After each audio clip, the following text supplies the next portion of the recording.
Mga kawatan, pinagnakawan ang libingan ng patay sa Ilocos Norte. At lola, tinangkang hablutan ng bag ng nakamotorsiklong suspect sa Ormoc City, Leyte. Yan po naman ang mainit na balitang probinsyang hatid ni Mav Gonzales.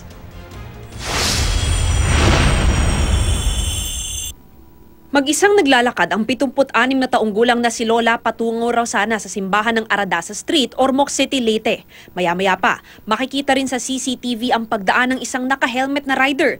Bigla nitong hinablot ang bag ng biktima hanggang sa madapa at halos makaladkad ang Lola. Nakatayo ang biktima pero muli rin siyang natumba na agad namang inalalayan ng mga taga-roon.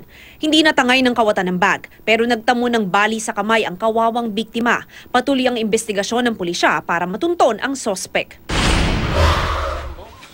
Sa Ilocos Norte, walang patawad ang mga kawatan kahit sa mga patay. Natagpo ang bukas ang isang nicho sa sementeryo sa bayan ng Dingras. Nakatiwangwang ang kabaong at natangay raw ang mga pera at alahas na kasamang inilibing sa bangkay. Mahigit 2 taon na raw nakalibing ang patay kaya't buto na lang ang naiwan. Tila hindi pa nakontento ang mga kawatan sa kanilang nakulimbat kaya sinubukan din daw gibain ng mga ito ang katabi pang nicho. Inaalam na ng pulisya kung sino ang nasa likod ng pagnanakaw sa sementeryo. Mav Gonzales, GMA News.